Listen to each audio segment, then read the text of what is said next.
Are news చూస్తున్నారు. ప్రతి నిమిషం తాజా వార్తలతో అప్డేట్ అవ్వండి.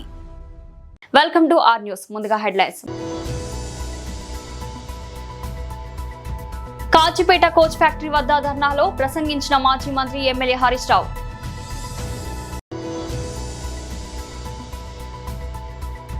బీజేపీ కిసాన్ మోర్చా రాష్ట్ర అధ్యక్షుడు శ్రీ బస్వా లక్ష్మీ నరసింహ గారి ప్రెస్ మీట్.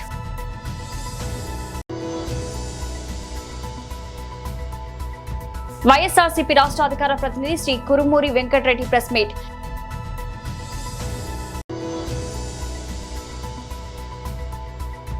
ఏబీ ప్రాజెక్టులను అడ్డుకోండి, కేఆర్ఐ ఎంపీకి తెలంగాణ ఫిర్యాదు.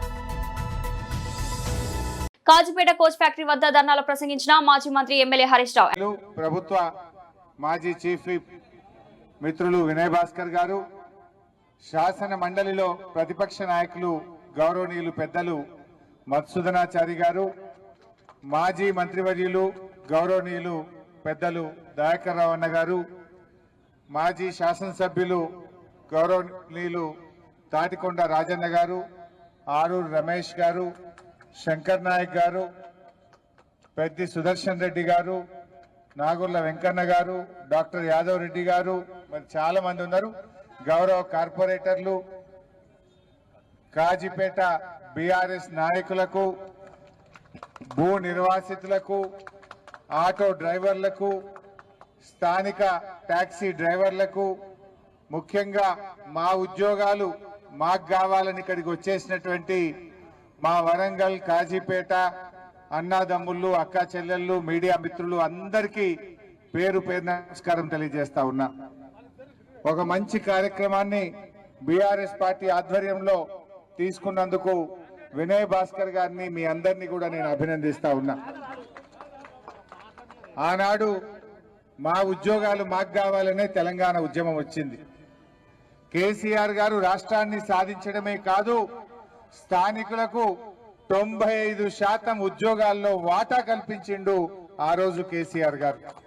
కేసీఆర్ గారు రాష్ట్రపతి ఉత్తర్వులను సవరించి అన్ని రాష్ట్ర ప్రభుత్వ ఉద్యోగాల్లో ఏ జిల్లా ఉద్యోగాలు ఆ జిల్లా బిడ్డలకే 95% దక్కే విధంగా రాష్ట్రపతి ఉత్తర్వులను సాధించింది నాడు బీఆర్ఎస్ ప్రభుత్వం. మరి మన రైల్వే కోచ్ ఫ్యాక్టరీ, ఈ కోచ్ ఫ్యాక్టరీ పోరాటం ఈనాటిది కాదు, 50 ఏండ్ల పోరాటం, 50 ఏండ్ల ఉద్యమం.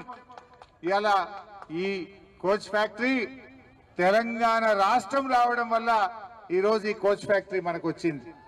ఎందుకంటే ఆ రోజు రాష్ట్ర విభజన చట్టంలో కాజీపేటలో కోచ్ ఫ్యాక్టరీ పెడతామని పార్లమెంట్ లో బిల్లు పాస్ అయింది కనుక కేసీఆర్ గారు రాష్ట్రం సాధించడం వల్ల ఈ రోజు ఈ కోచ్ ఫ్యాక్టరీ అనేటువంటిది అడుగు ముందుకు పడ్డది.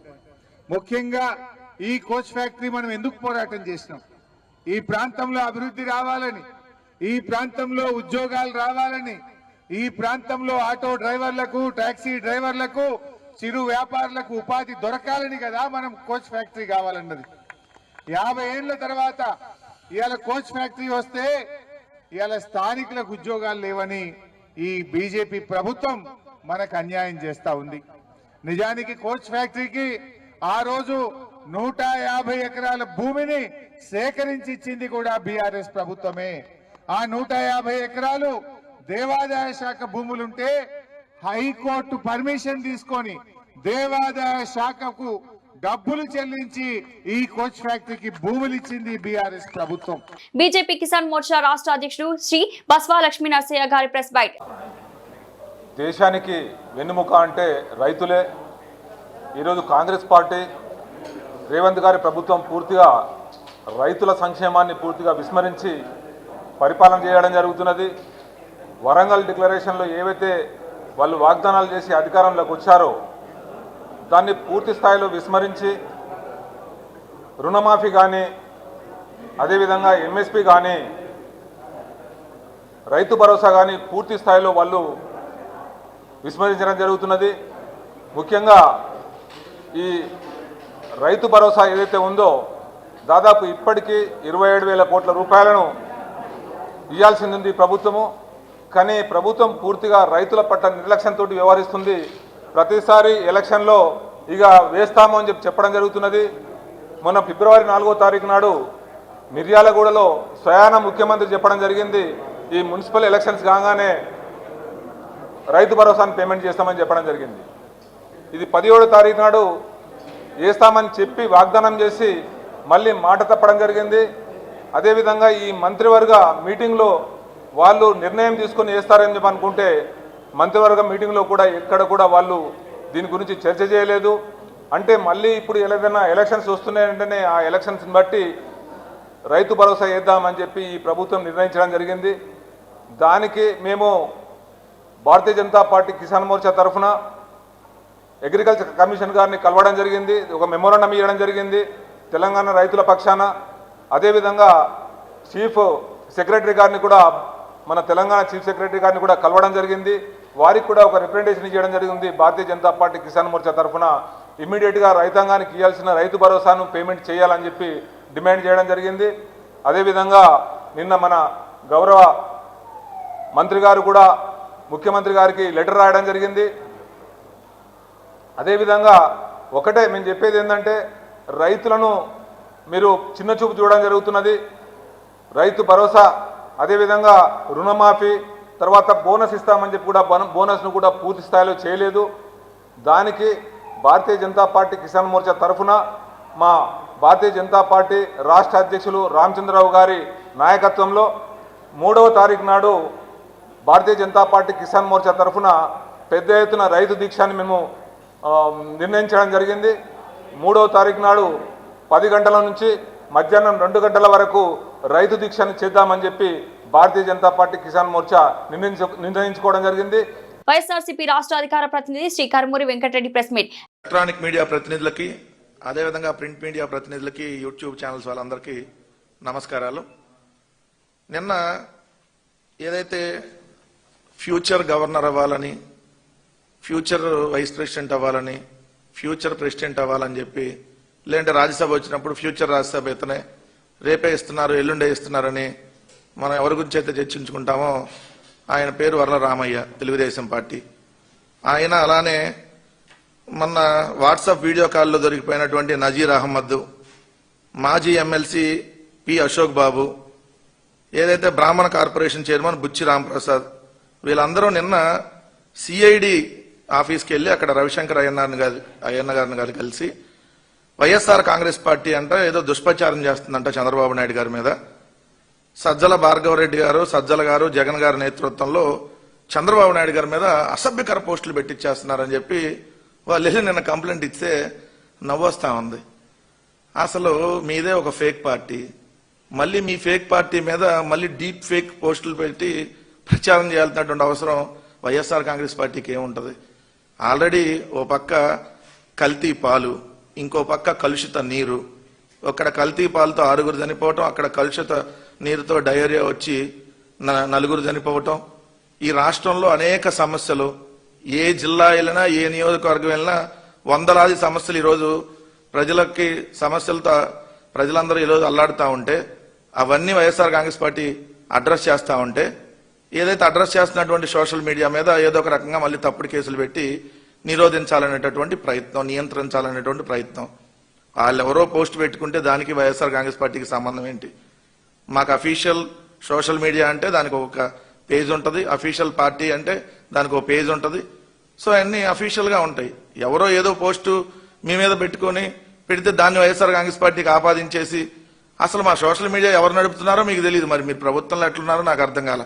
సజ్జల భార్గవ్ గారు ఇప్పుడు సోషల్ మీడియా ఏం చూడటల్లా, కానీ సజ్జల భార్గవ్ గారు అంట కుట్ర బన్నేశాడంట, సజ్జల గారు కుట్ర బన్నేశాడంట, చంద్రబాబు నాయుడు గారి మీద అసభ్యకర పోస్టులు పెట్టించేస్తున్నారంట.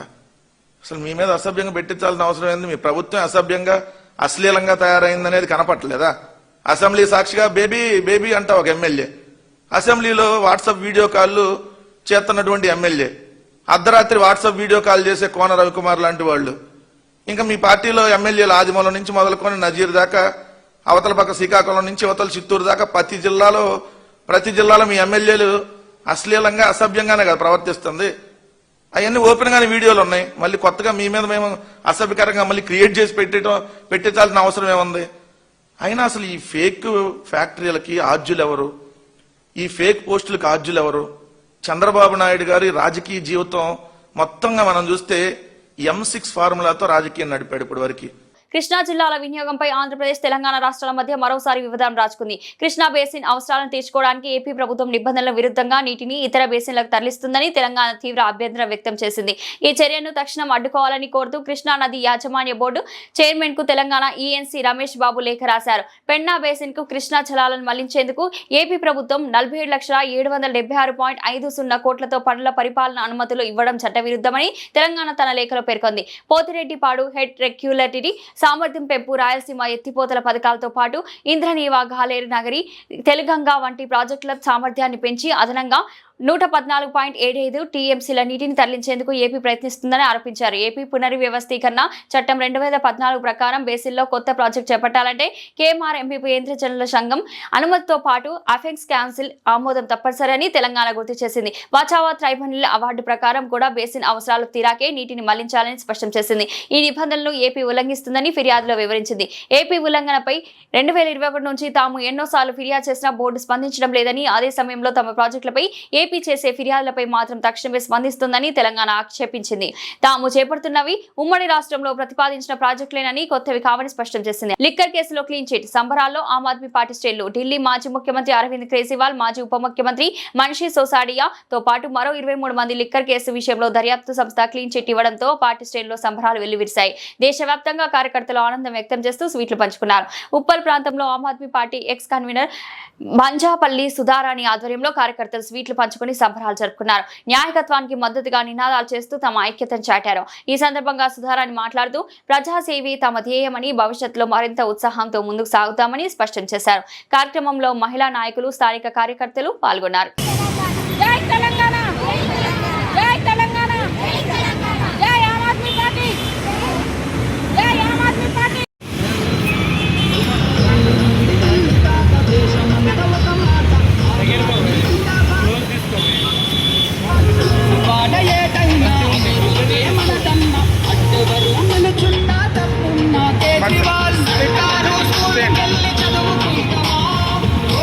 నమస్కారం అండి. నా పేరు బంజాపల్లి సుధారాణి, ఉప్పల్ ఎక్స్ కన్వీనర్ ఆమ్ ఆద్మీ పార్టీ అండి. ఈరోజు ముఖ్య ఉద్దేశం ఏంటంటే మా నాయకుడు, ప్రియతమ నాయకుడు అరవింద్ కేజ్రీవాల్ గారికి మరియు మనీష్ సిసోడియా గారికి, తనతో పాటు 23 మందికి లిక్కర్ స్కామ్లో Rouse Avenue court clean chit ఇవ్వడం జరిగింది. రాబోయే రోజుల్లో మేము ఖచ్చితంగా గెలుస్తాము. అలాగే తెలంగాణలో కూడా మా పార్టీ విస్తరిస్తుంది.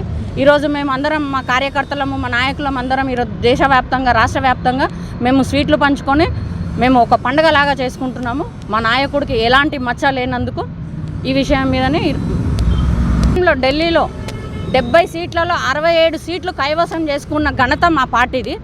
రెండోసారి కూడా దాదాపుగా 63 సీట్లు కైవసం చేసుకున్నాము. మూడోసారి ఏ విధంగా మేము ఓడిపోయినామని అంటే ఓట్ చోరీ వల్ల, నరేంద్ర మోడీ గారు చేసిన ఓట్ చోరీ వల్ల. ఈ విషయం మీద మా నాయకుడు లేవనెత్తిండు, ఓట్ చోరీ జరుగుతుందని. అలాగే ఈ విషయం మీద రాహుల్ గాంధీ గారు కూడా స్పందించడం జరిగింది.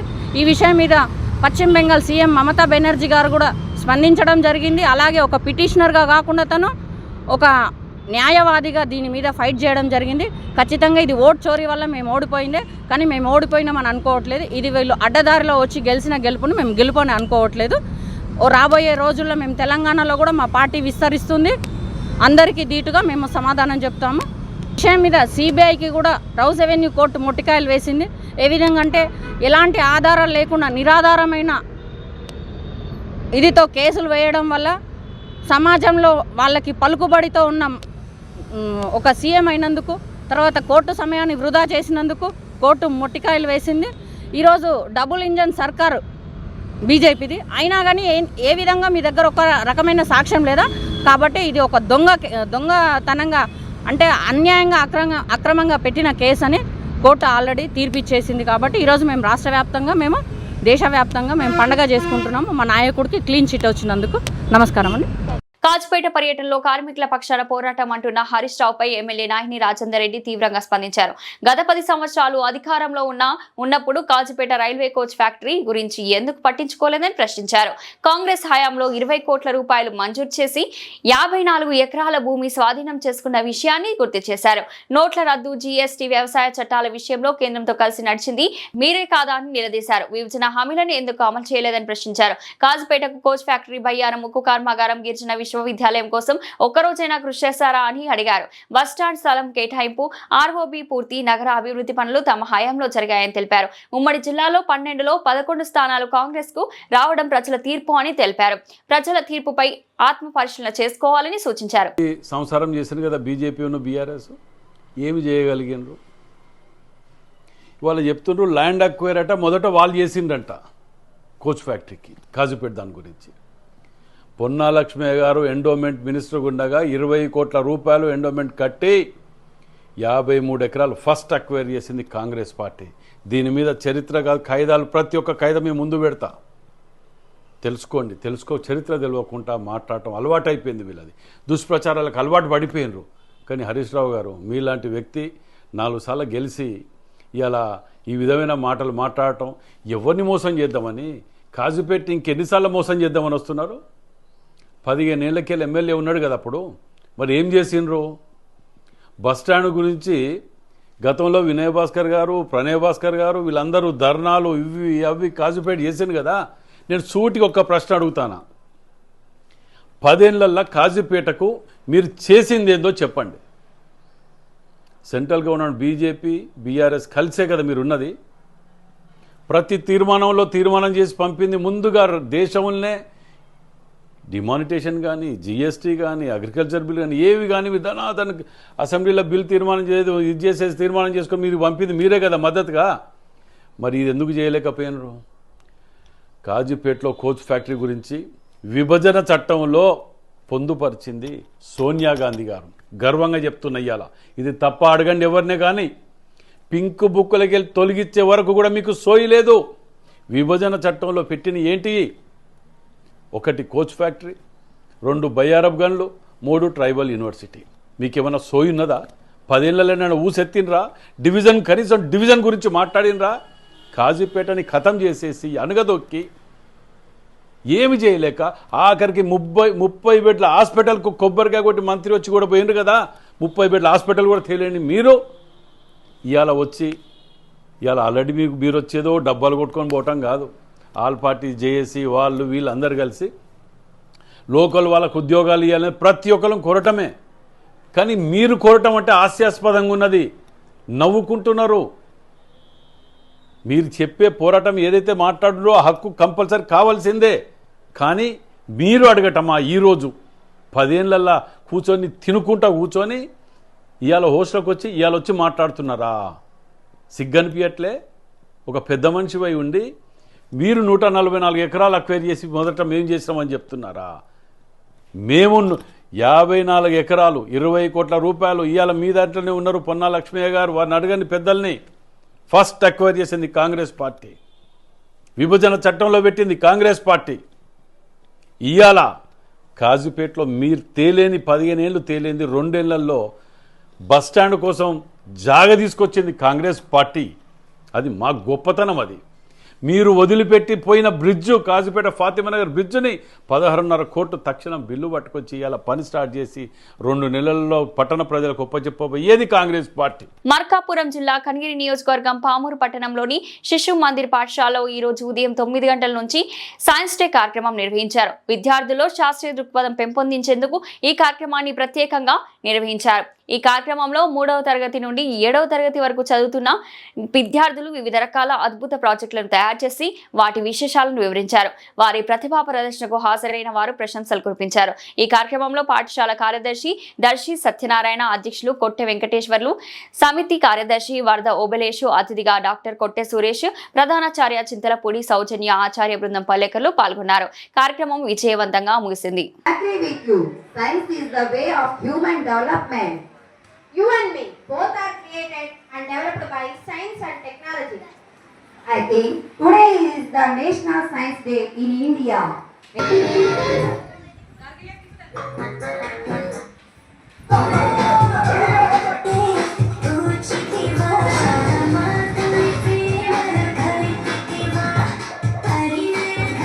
am not first robot, but I am advanced.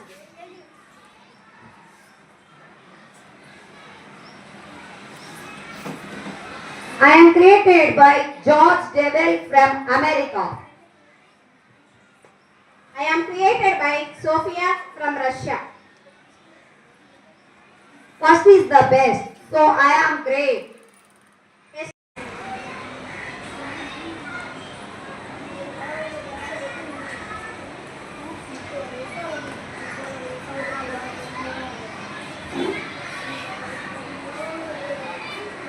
అందరికీ ఈరోజు శుభాకాంక్షలు. సైన్స్ సందర్భంగా మా పాఠశాల విద్యార్థులందరూ కూడా ఎన్నో ప్రయోగాలు చేశారు. దాన్ని అన్నీ కూడా ఎక్స్ప్లెయిన్ చేయడం జరిగింది. శ్రీ సరస్వతి శిశు మందిర్ ఇంగ్లీష్ మీడియం పాఠశాల నందు సైన్స్ డే సందర్భంగా మా పాఠశాల విద్యార్థులందరూ కూడా ఎన్నో రకాల ప్రయోగాలు చేసి వాటిని ఎక్స్ప్లెయిన్ చేయడం జరిగింది. ఇలాగే ఇంకా ఎన్నో కార్యక్రమాలు చేస్తూ మా పాఠశాల ఇంకా ముందుకెళ్తుందని నేను కోరుకుంటున్నాను. ముందుగా సైన్స్ దినోత్సవ శుభాకాంక్షలు అందరూ. ఈరోజు మా సరస్వతి శిశు మందిర్ యొక్క పాఠశాల విద్యార్థులు అద్భుతంగా సైన్స్కి సంబంధించింది కేవలం 3వ తరగతి విద్యార్థుల నుంచి వాళ్ళ యొక్క క్రియేటివ్నెస్ పెరిగేసి అద్భుతమైన ప్రయోగాలు చేశారు. వచ్చిన అతిథులందరూ కూడా మా విద్యార్థులందరినీ అభినందించారు. రోబో అయితేనేమి, చంద్రయాన్ అయితేనేమి, అద్భుతంగా వాటర్ ఫిల్టరింగ్ అయితేనేమి, అద్భుతంగా డైజెషన్ సిస్టమ్ అయితేనేమి, లావా ఎక్స్పీరియన్స్ అయితేనేమి, చిన్న పిల్లల్లో ఇంత క్రియేట్ చేసుకొని వచ్చినటువంటి మా యొక్క స్టాఫ్ను మరియు మా విద్యార్థులను మేము మేనేజ్మెంట్ తరఫున ప్రత్యేకంగా అభినందిస్తున్నాం. అందరికీ నమస్కారం. ముందుగా అందరికీ సైన్స్ డే శుభాకాంక్షలు. మా పాఠశాలలో విద్యార్థులు ఎక్కువ ఇంట్రెస్ట్ చూపిస్తారు సైన్స్ పట్ల. ఆసక్తిగా ప్రతిదాన్ని డౌట్ అడగడం, ఎలా చేయాలి ఏంటి అనే దాన్ని ఆసక్తి కనిపించడంతో మాకు ఇంకా ఇంట్రెస్ట్గా ఎక్కువ నేర్పించాలని ఆ కోరిక కలుగుతుంది. చాలా బాగా చేస్తారు మా పిల్లలు. ఇన్ని ప్రయోగాలు సక్సెస్ఫుల్గా వాళ్ళే చేశారు కష్టపడి. మా యొక్క ఇంట్రడక్షన్స్ తీసుకొని ఇన్స్ట్రక్షన్స్తో వాళ్ళే క్రియేటివిటీ ఉపయోగించి చేసినందుకు చాలా సంతోషంగా ఉంది. బులెటిన్ ముగించే ముందు హెడ్లైన్స్ మరోసారి. కాచిపేట కోచ్ ఫ్యాక్టరీ వద్ద ధర్నాలో ప్రసంగించిన మాజీ మంత్రి ఎమ్మెల్యే హరీష్ రావు.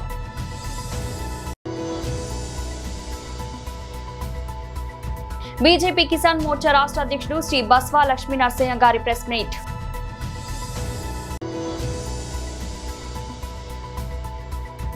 వైఎస్ఆర్సీపీ రాష్ట్ర అధికార ప్రతినిధి శ్రీ కురుమూరి వెంకటరెడ్డి ప్రెస్ మీట్.